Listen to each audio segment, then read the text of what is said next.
अस्सलामुअलैकुम दोस्तों, मैं हूं उमैस मुनीर। आप देख रहे हैं हमारा यूट्यूब चैनल। नाज़रीन इकराम, अफगानिस्तान को ये गलत फहमी थी कि अगर हम लोग बराह रास्त अपनी अफवाज के जरिए पाकिस्तान के ऊपर हमलावर नहीं भी होते हैं तो हमारी प्रॉक्सीज पाकिस्तान के अंदर मौजूद हैं या बॉर्डर एरियाज के ऊपर मौजूद हैं, जो कि पाकिस्तान को मीनवाइल सीज़फायर भी निशाना बनाती रहेंगी और जवाब में पाकिस्तान हमारे ऊपर कोई भी हमला नहीं करेगा, कोई भी स्ट्राइक्स बराह रास्त नहीं करेगा, क्योंकि पाकिस्तान ने 48 घंटे का एक सीज़फायर ऑफिशियली अनाउंस कर रखा है। लेकिन पाकिस्तान की जो अफवाज हैं उन्होंने रात गए अफगानिस्तान के अंदर पक्तिका में हमला करके और प्रिसीजन जो स्ट्राइक्स हैं वो करके उनकी गलतफहमी भी दूर कर दी है कि अब की बार हमारा जो अंदाज है वो बदला है, हमारा मिजाज जो है वो बदल चुका है। हम लोग अफगानिस्तान को लेकर इंतहाई सीरियस हो चुके हैं। हमारी पॉलिसी अब वो वाली नहीं होगी जो कि इससे पहले थी। लेकिन जब ये हमले पाकिस्तान की जानिब से किए गए हैं तो कुछ संगीन किस्म के इल्जामात भी पाकिस्तान के ऊपर लगाए जा रहे हैं और ये बताया जा रहा है कि 70 के करीब जो अफराद हैं वो तो हलाक हुए हैं उन हमलों के नतीजों में जो कि गुज़श्ता रात पाकिस्तान ने किए हैं।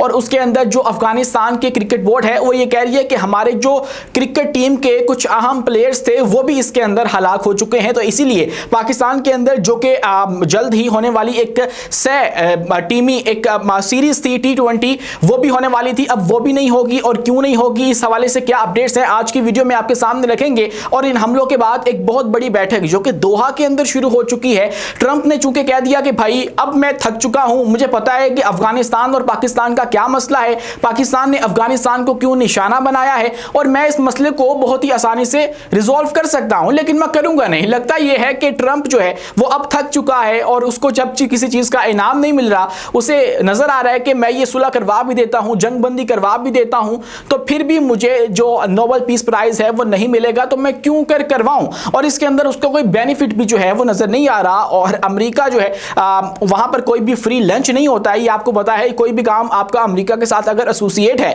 और अमेरिका आपके लिए कर रहा है तो उसके जवाब में उसको कुछ ना कुछ हासिल होता है तो ही वो करता है। तो जब ट्रंप को इसके अंदर अपना कोई फायदा नजर नहीं आ रहा तो वो तो पीछे हट गया। लेकिन कतर जो कि पाकिस्तान के साथ गुज़श्ता चंद महीनों के अंदर बहुत ज्यादा अटैच हो चुका है, उसने हाथ बढ़ाया और एक सालसी का किरदार अदा करने की जो पेशकश है वो करवाई गई थी और उसने ही जो अफगानी हैं उनकी जान बचवाई पाकिस्तान से 48 घंटों के लिए। लेकिन अफगानिस्तान के कुछ जो शर अंगेज अनासिर हैं वो चाहते थे कि ऐसा ना हो और ये जंग बढ़े, और वो फिर जंग बढ़ी। और इसके अंदर पाकिस्तान का जो एज है वो बहुत ज्यादा है, पाकिस्तान की इसके अंदर विन ही विन है। आप देखिए कि अफगानिस्तान किसी भी सूरत या अफगानिस्तान से मुंसलिक कोई भी गिरोह पाकिस्तान का मुकाबला नहीं कर सकता है, क्योंकि वो छोटे छोटे गिरोह हैं और उनकी गिरोहबंदियां हैं। लेकिन उनके मुकाबले में पाक अफवाज हैं, वो पाक अफवाज जो कि इनके नए नवेले जो दोस्त है भारत, उसको सबक सिखा चुकी है। तो ये अफगानी किस खेत की मूली है, इस बात का इदराक शायद इनको हो नहीं पा रहा है। लेकिन अब एक बहुत बड़ी बैठक जो है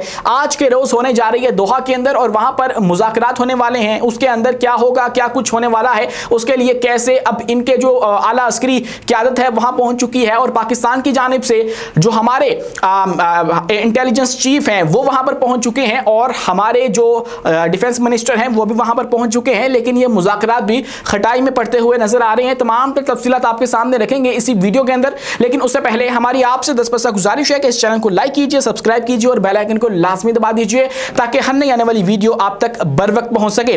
दोस्तों, आगे बढ़ने से पहले एक बहुत बड़ी जो शिफ्ट ऑफ पावर है वो देखने को मिल रहा है इस वक्त अफगानिस्तान के अंदर। और हमने आपको रिसेंट वीडियोस के अंदर बताया था कि जो हक्कानी ग्रुप है अब उसने एक तरह से बगावत करती है। जैसे ही सिराजुद्दीन हक्कानी ने जो अमीर खान मुत्तकी हैं इनके, उनको जवाब दिया कि भाई आप लोग जो क्रेडिट ले रहे हो अफगानिस्तान का कि हमने यहां से सुपर पावर्स को भगा दिया है, हमने जो अफगानिस्तान है उसके अंदर जंग लड़ी है, ये क्रेडिट आपका नहीं है। आप लोग तो यहां पर आकर सिर्फ काबिज हुए हो और काबिज होने के बाद यहां पर हुकूमत कर रहे हो। यहां पर हमारे जो बड़े हैं उन्होंने जंग लड़ी है, यहां से सुपर पावर्स को भगाने में हमारा किरदार है, ना कि आपका। आपके तो बच्चे भी कतर में थे, इधर उधर थे। तो ये उन्होंने वाज़ेह पैगाम जो है उनकी हुकूमत को दिया था, चूंकि वो खुद भी वज़ीर दाखिला थे। लेकिन अब लगता है कि वो नहीं रहेंगे। उसके बाद से उनके ऊपर नज़ला गिरना शुरू हुआ और कुछ खबरें ये सामने आई कि पाकिस्तान ने सिराजुद्दीन हक्कानी को, जो कि उनके वज़ीर दाखिला हैं, पहले ही एतमाद में ले लिया था और उनको बता दिया था कि आप लोग यहां से यहां पे मूव कर जाएं, तो इस तरह से आप लोग उन हमलों से बच जाएंगे।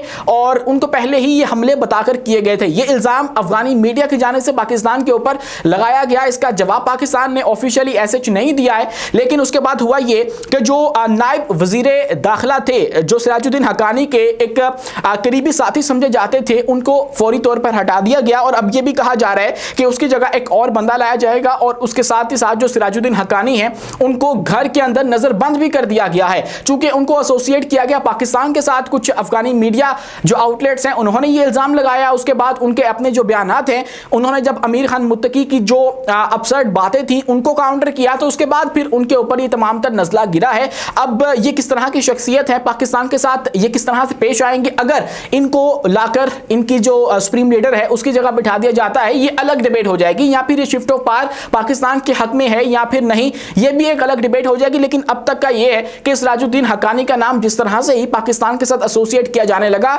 तो इनके ऊपर भी ये तमाम तर नजला इनकी अपनी जो गवर्नमेंट है उसने गिरा दिया। अब कल रात क्या हुआ है, कल रात ये हुआ है कि 48 घंटे का चूंकि आपको पता है सीज फायर था, तो उसके अंदर पाकिस्तान हमले ऐसे नहीं कर रहा था, लेकिन हमें यह पता था, हमारे जो वजीर दिफा हैं उन्होंने ये बात क्लियरली कह दी थी कि मुझे लगता नहीं है कि ये 48 घंटे तक अपने आप को रोक पाएंगे, ये हमला रुकेगा। इससे पहले ही ये सीज फायर जो है वो हवाबुर्द हो जाएगा और ये हमले शुरू हो जाएंगे, और फिर वही हुआ है।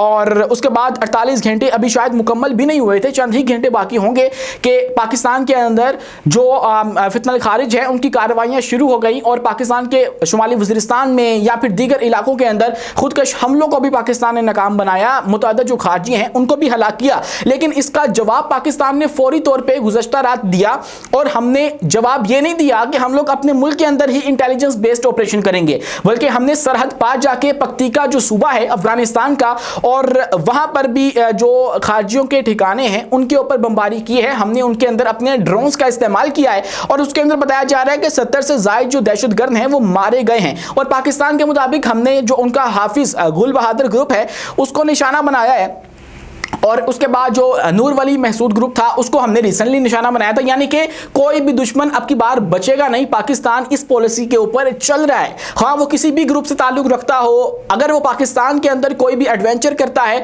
कोई भी मावराए कानून काम करता है या फिर अपनी शरीयत नाफज करने की कोशिश करता है, तो उसको पाकिस्तान चुन चुन कर निशाना बनाएगा। अब इनके जहनो ख्याल में ये बात थी कि ये तो हमारी प्रॉक्सीज है, ये तो बराह रास्त हम लोग खुद नहीं है, तो इसलिए शायद पाकिस्तान कोई तहम्मुल का मुजाहिरा करेगा और अपने मुल्क के अंदर ही इनको चुन चुन के मारेगा। लेकिन पाकिस्तान ने क्या किया, पाकिस्तान ने कहा कि अब की बार हम लोग आपकी जो फोर्सेस हैं उनको निशाना नहीं बना रहे हैं, हम लोग जो कि आपकी सरजमी इस्तेमाल करने वाले दहशतगर्द हैं उनको निशाना बना रहे हैं, और उनको पाकिस्तान ने बनाया है। और इसके अंदर 70 से ज़ायद जो दहशतगर्द हैं उनकी इतलात मौसूल हो रही हैं कि उनको निशाना बनाया गया है। लेकिन इसी के साथ दोस्तों खबर ये सामने आ रही है कि जो अफगानिस्तान है वो ये इल्ज़ाम लगा रहा है, और उसका क्रिकेट बोर्ड ये इल्ज़ाम लगा रहा है कि पाकिस्तान की स्ट्राइक्स के अंदर कुछ क्रिकेटर्स की भी हलाकत हुई है। और ये इल्जाम जरा सुन लीजिए, फिर इस पर बात भी करते हैं। अफगानिस्तान पाकिस्तान में सैफ अफ्रीदी सीरीज से दस्तबरदार हो चुकी है और पीसीबी का रद्द-ए-अमल भी इसके ऊपर सामने आ चुका है। अफगानिस्तान क्रिकेट बोर्ड एसीबी ने ऐलान किया है कि वो नवंबर में पाकिस्तान में होने वाली सह मुल्की T20 सीरीज से दस्तबरदार हो रहा है। और एसीबी के मुताबिक एक फजाई हमले में उनके 3 क्रिकेटर्स कबीर, सिबगतुल्लाह, हारून और 5 दीगर शहरी जबकि 7 अफराद जख्मी हुए हैं। ये क्रिकेटर्स पक्तिका के जिला अरगून से दोस्ताना मैच में शिरकत के लिए शारना गए हुए थे, और वहां पर फिर एसीबी बताता है कि इनको पाकिस्तानी स्ट्राइक्स का सामना हुआ और उसके नतीजे में इनकी हलाकत हो चुकी है। लेकिन इसी के साथ जो तीसरा मुल्क इस अफ्रीकी सीरीज के अंदर था वो था श्रीलंका।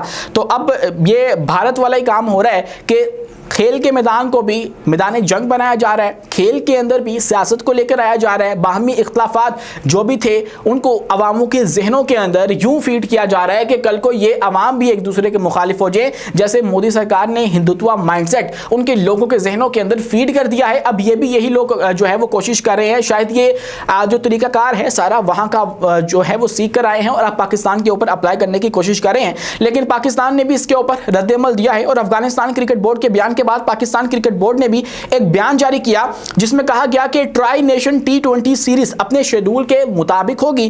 तर्जुमान पीसीबी का कहना है कि तीसरी टीम का ऑप्शन देखा जा रहा है और इंतजामात जारी हैं, इस हवाले से फैसला बहुत जल्द कर दिया जाएगा। और ज़राए बताते हैं कि वो तीसरी टीम जिम्बाब्वे हो सकती है और इस सिलसिले में उनके बोर्ड से बातचीत भी शुरू हो चुकी है। जहां पर एक तरफ ये हो रहा है, वहीं पर जो मुज़ाकरात का दरवाजा है वो भी खुल चुका है। जो कतर है वो इसके अंदर हमेशा की तरह एक सालसी का किरदार अदा कर रहा है और ये दोहा के अंदर मुज़ाकरात हो रहे हैं। दोनों जानिब से जो वफ्द हैं, वफूद हैं, वो वहाँ पर पहुँच चुके हैं। पाकिस्तान की जानिब से क़यादत कर रहे हैं हमारे जो डिफेंस मिनिस्टर हैं ख्वाजा आसिफ, वो, और उनके साथ हमारे इंटेलिजेंस चीफ भी हैं। रिपोर्टेडली बताया जा रहा है, अभी तक इदारे की जानिब से इस चीज़ की कंफर्मेशन नहीं आई है और इसके साथ ही हमारे आला अस्करी हुकाम भी हैं। लेकिन दूसरी जानिब अब्दुल हक वासिक, उनके इंटेलिजेंस चीफ, जो कि रिपोर्टेडली आई थी खबर सामने कि वो हलाक हो चुके हैं, लेकिन लगता यह है कि अब वो खबर जो है वो गलत थी और उसके ऊपर से हम भी जो है वो रुजू करने को तैयार हैं कि हमने आपको पहले ही बताया था कि इस खबर की अभी तक कोई कंफर्मेशन नहीं है, लेकिन अगर ये वहां पर पहुंच जाते हैं तो इसका मतलब है कि वो खबर तो गलत हो गई, उसको हम लोग तस्लीम करते हैं, हम लोग गोदी मीडिया नहीं है। इसी के साथ दोस्तों उनके मुल्ला याकूब हैं और वो उसकी क़यादत कर रहे हैं और ये दोहा के अंदर जब मुज़ाकरात होंगे तो इसके अंदर क्या हो सकता है, ज़रा वो पॉसिबिलिटीज़ भी सुन लीजिए। पाकिस्तान का एक ही मुतालबा है, पाकिस्तान कहेगा कि आपकी सरजमीन पाकिस्तान के खिलाफ इस्तेमाल ना हो। और गुज़श्ता रोज़ हमारे जो डिफेंस मिनिस्टर हैं उन्होंने एक लंबी चौड़ी तवील फहरिस्त भी जारी की थी और उसके अंदर बताया था कि किस तरह से हमने इनके साथ एक अच्छा बर्ताव रखने की कोशिश की, हमने हमेशा अच्छे जेस्चर्स रिकॉर्ड करवाए, लेकिन उसके जवाब में पाकिस्तान को क्या मिला, हमारे फौजी जवानों की लाशें मिली, हमारे बच्चों की शहादतों की खबरें हमें मिली, हमारी जो ट्रेन्स हैं उनको हाईजैक किया जाता रहा, हमारे जो पुलिस स्टेशन हैं उनको उड़ाया जाता रहा। तो इसके जवाब में फिर पाकिस्तान क्या करता, तो पाकिस्तान के सब्र का पैमाना जब लबरेज हुआ तो पाकिस्तान ने फिर इनके ऊपर स्ट्राइक्स की हैं और अब पाकिस्तान ने ये ठान ली है कि जब तक ये लोग बाज नहीं आ जाते हैं, ये मुज़ाकरात के टेबल के ऊपर आकर ये बात कह नहीं देते हैं कि हमारी तौबा, तब तक हम लोग इससे बाज नहीं आएंगे। और अब इस सब के अंदर पाकिस्तान का पलड़ा भारी है। वो किस तरह से भारी है और ये मुज़ाकरात किस तरह से खटाई में पड़ते हुए नजर आ रहे हैं, पहले सुन लीजिए पलड़ा पाकिस्तान का किस तरह से भारी है। देखिए, इन दोनों का मुकाबला जब होता है तो पाकिस्तान की जो अफवाज हैं वो ट्रेंड अफवाज हैं, पाकिस्तान की जो अफवाज हैं वो भारत को भी शिकस्त दे चुकी हैं। पाकिस्तान के पास जो असला है वो जदीद तरीन असला है, वो असला है जो कि आज पूरी दुनिया खरीदना चाह रही है। हमारे पास वो स्ट्रेटजीज हैं जिसको पूरी दुनिया फॉलो करना चाह रही है। इलेक्ट्रॉनिक वॉरफेयर स्ट्रेटजी जो कि पाकिस्तान ने इस्तेमाल की है भारत के खिलाफ, उसका कोई सानी नहीं है। इसके मुकाबले में अफगानिस्तान के पास क्या है, वो ये दावा तो करते हैं कि हमारा मुल्क जो है वो सुपर पावर्स का कब्रिस्तान है, लेकिन हकीकत ये है कि उनके पास जो तजर्बा है वो सारा का सारा किस चीज़ का है, गुरिल्ला वारफेयर का है। लेकिन अब की बात जो उनका मुकाबला है वो बॉर्डर के ऊपर मुकाबला है और इसके अंदर जब फाइटर जेट्स इस्तेमाल होंगे तो उसका मुकाबला तो इनके जज्बे के साथ नहीं हो सकता। हाँ, हम लोग ये मानते हैं कि अफगानी बहुत ज़्यादा जंगजू हैं, उनके पास तजर्बा है गुरिल्ला वारफेयर का, लेकिन अब की बार वो वाली वारफेयर नहीं है। अब की बार आपका हमसाया है जिसके साथ आप लोग भिड़ चुके हैं और उसी के साथ लास्ट टाइम जब आप लोग अमेरिका के साथ लड़ते थे या फिर सोवियत यूनियन के साथ लड़ते थे तो तब वो हज़ारों मील दूर से आके आपके ऊपर जो है वो निशाना बनाते थे। वो अफवाज आपके मुल्क से बहुत ज़्यादा दूर थी, लेकिन यहाँ पर आपको तुर्की ब तुर्की जवाब मिलेगा। तो ऐसे में ये बात तो वाज़ी हो जाती है कि अगर एक कन्वेंशनल वॉर होती है तो उसके अंदर अफगानिस्तान कभी भी पाकिस्तान का मुकाबला नहीं कर पाएगा, पाकिस्तान हर तरह से इनके ऊपर हावी हो जाएगा। लेकिन इसी के साथ देखिए कि पाकिस्तान का मुतालबा सिर्फ और सिर्फ एक है कि हमारी जो आपकी जो सरजमीन है उसको इस्तेमाल ना किया जाए और पाकिस्तान के अंदर इस तरह की जो कार्रवाइयाँ हैं वो ना हो। लेकिन इसके जवाब में इनके पास कोई भी ग्राउंड्स मौजूद नहीं है। क्या ये इस बात को तस्लीम करेंगे कि हमारी जो सरजमीन है वो इस्तेमाल होती है? अगर ये इस बात को तस्लीम नहीं करते हैं तो तब भी इनको बैकफुट पे जाना पड़ेगा और एक मुआहिदा इस तरह का जो है वो साइन करना ही पड़ेगा जिसके अंदर ये बात क्लियरली लिखी हो कि जो सरजमीन है इनकी इस्तेमाल नहीं होगी और पाकिस्तान के अंदर इस तरह की कार्रवाइयाँ नहीं की जाएंगी। और अगर ऐसा मुआहिदा कोई हो जाता है तो फिर क्या होगा, पाकिस्तान इस मुआहिदे को इस्तेमाल करके मुस्तकबिल के अंदर भी ये बात जो है वो कर सकेगा तमाम तर कार्रवाई जो कि अभी कर रहा है कि इस मुआहिदे की जो वायलेशन है वो हुई है और इसके नतीजे में हम लोग दोबारा से इनकी जो सरजमीन है उसके अंदर निशाना बना रहे हैं अपने दुश्मनों को, उन खारजियों को जो कि पाकिस्तान के अंदर मौजूद है लेकिन कार्रवाइयाँ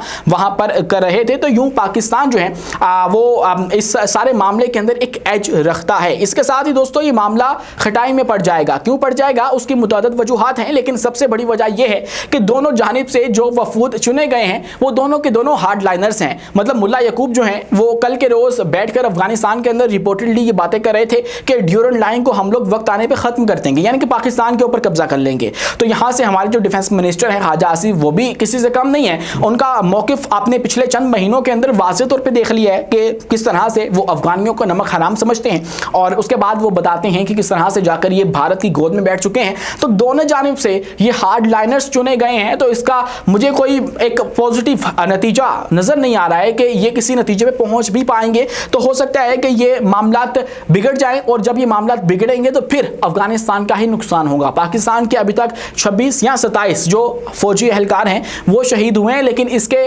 मुकाबले में जो अफगानिस्तान है उसका क्या हुआ है वो आप सब ने देखा, हमने आपको रिपोर्ट भी किया। तो ऐसे में पाकिस्तान की इसके अंदर विन ही विन है। इसके हवाले से पाकिस्तानियों को परेशान होने की जरूरत नहीं है, और पाकिस्तान के पास ये सुनहरी मौका है कि अपने तमाम तर दुश्मनों को, खा वो हाफिज गुल बहादुर ग्रुप हो या फिर नूर वली महसूद ग्रुप हो, इन सब को निशाना बनाने की जो अपॉर्चुनिटी है वो पाकिस्तान के पास मौजूद है, और एक मौका है कि पाकिस्तान अपने शहीदों का बदला ले सकता है। आज के लिए इतना ही। अपने मेजबान उमैस मुनीर को दीजिए इजाजत, मिलते हैं अगली वीडियो में किसी नई मालूमात के साथ। शुक्रिया, अल्लाह हाफिज।